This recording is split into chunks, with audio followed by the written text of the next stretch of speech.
welcome back to the RoE Engagement. Before we jump into our next segment, let me remind you guys, go ahead and check out our YouTube page, youtube.com/official MLGSC2. Everything we do here, from our championship events, we had last one was in Dallas, to all our daily content, winter exhibitions, winter showdowns, WCS content, every single WCS match, of course, rules of engagement, play of the days, comment of the days, top 5 plays. All this awesome content is there for free on our YouTube in 1080p quality. So go ahead, check it out. You have that time of your day where you see there's nothing live, there's no WCS going on right now. Go ahead and check out youtube.com/official MLGSC2. On our next segment, it's going to be another game between Theognis and Jaedong. It's going to be about basically just how to Terran it up, how to be a really amazing Terran player. First, we'll talk about Terran versus Zerg compositions. Then we'll talk about a cool little tricks for Zerg to try and position your forces. And then a late game TVZ. A lot of Terrans don't like playing late game versus Zerg or Protoss. Well, we'll talk about a couple of tricks how to play late game against Zerg in this segment. So, we're going to start this game at the 9-minute mark. Both players just did a very macro-heavy opening. Nothing too crazy going on here. Jaedong, 3 hatches. And he's just going for muteless and speedings, banings, getting to upgrades for his melee units. Theognis doing the same thing. Relatively fast third base, double upgrades, basically the same time as Jaedong. A very standard game. I'm sure you guys have seen this a lot from watching anyone who's good at Starcraft play in the TVZ matchup. This is the most common builds, is standard macro stuff. So going forward, one thing I want to talk about a lot is if you're not Marine King, which everyone watching this is probably not Marine King. So for all you guys out there, one thing that's pretty difficult against Zerg actually is Marine splitting against Banings. It's something some people are insanely good at it. Actually, Demuslim is insanely good at it too. But I just picked Marine King because he's probably the most well known. A lot of these top Korean guys are. But if you're not that good at fighting Banings with Marines, you're like, these Marines just aren't able to do it. One thing that's really awesome, what Theognis does. Theognis is a very macro-focused player. If one thing he's not super amazing at, it probably is at Marine splits. He's not the most amazing micro player. I mean, he's good, but he's not legendary Marine splitter like Marine King. As soon as you get to third base, if you still want to do that same opening where you go up to 5 barracks, you get to react your starport, you reactor out some widow mines or whatever with your factory. You want to get the stim pack, the medevacs, you can have map control, you can deal with mutas, you can deal with all your threats. But once your third base is stabilized and you say, okay, it's going to go into the mid game, I would highly recommend adding on additional factories. So you can see here, Theognis, as soon as his third base economy starts kicking in, he has some extra resources, he goes up to 3 factories, right? First 5 barracks, it was like, no, he didn't get 5 barracks for his first factory, but you get the 5 barracks up, then you go up to 3 factories, and what this allows you to do is get a much mech-heavier composition in the mid-game. This allows you to get a lot more Hellbats, a lot more Widow Mines. Both those units are pretty good against Banelings.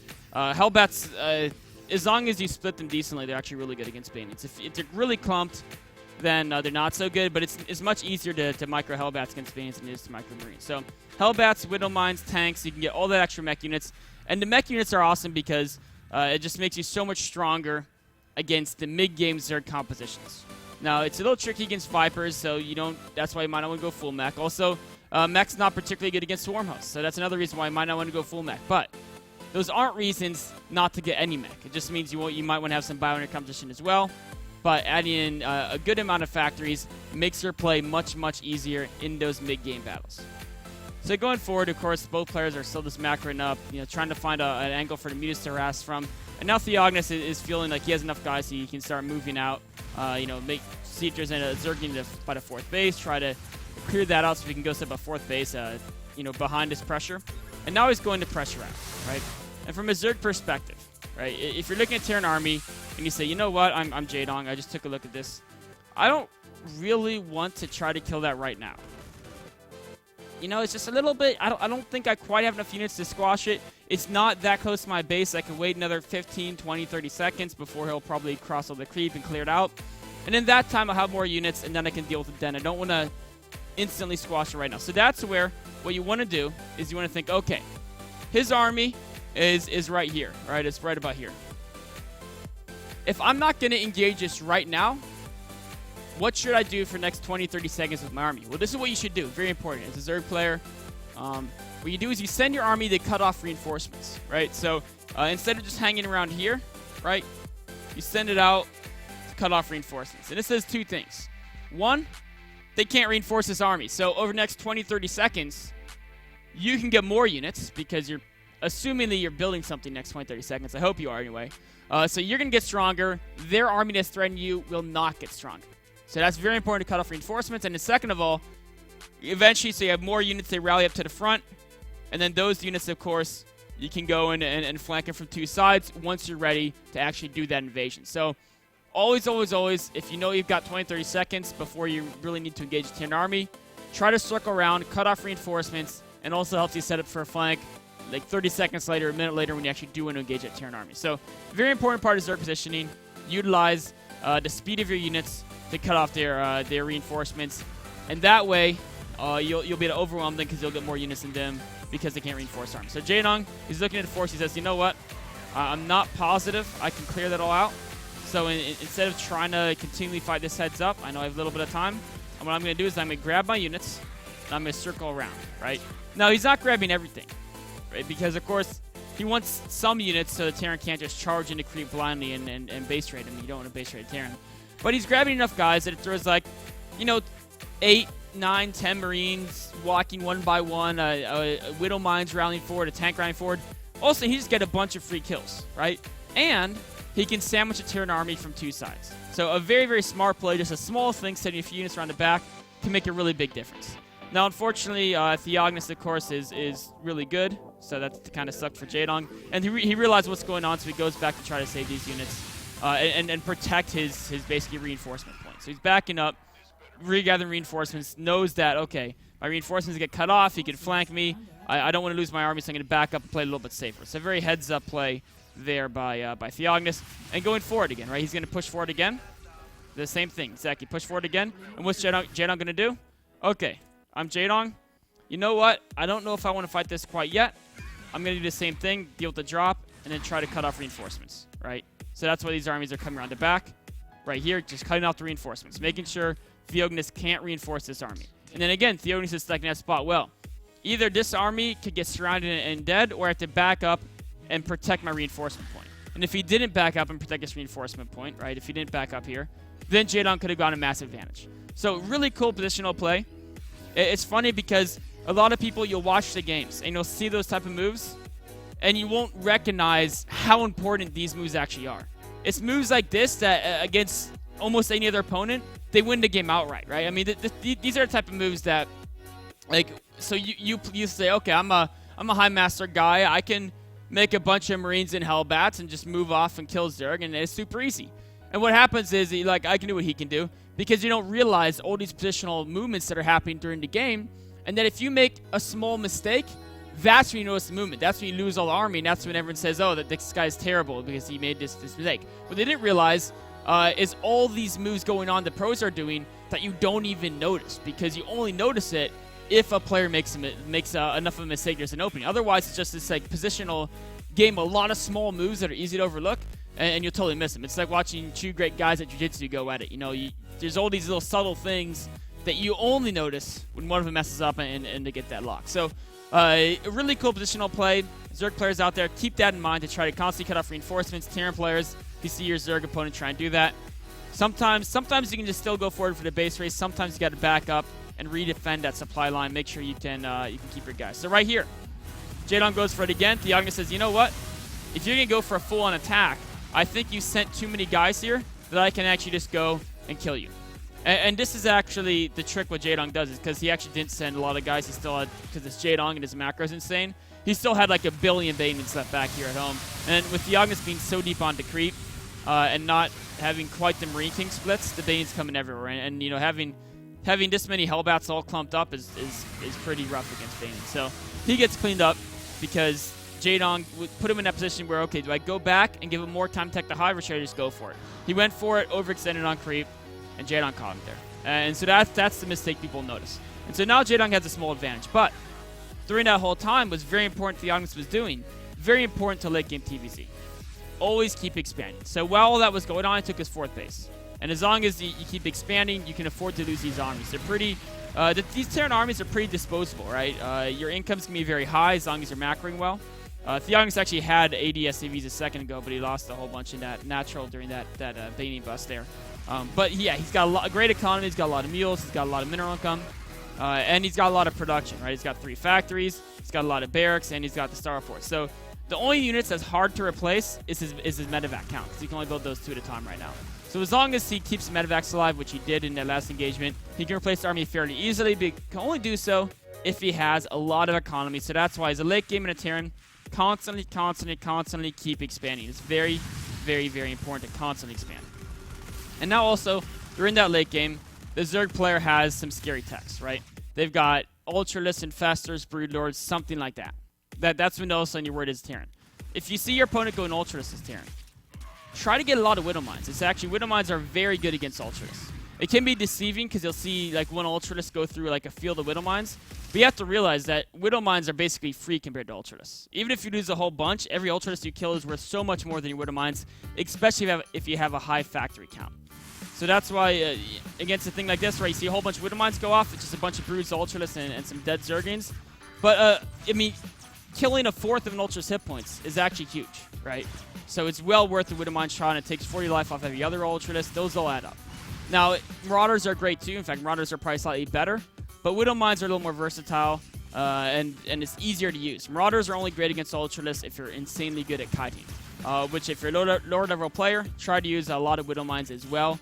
Mix them in with your Marauders to soften up these Ultralists so the Marauders can go and finish them off.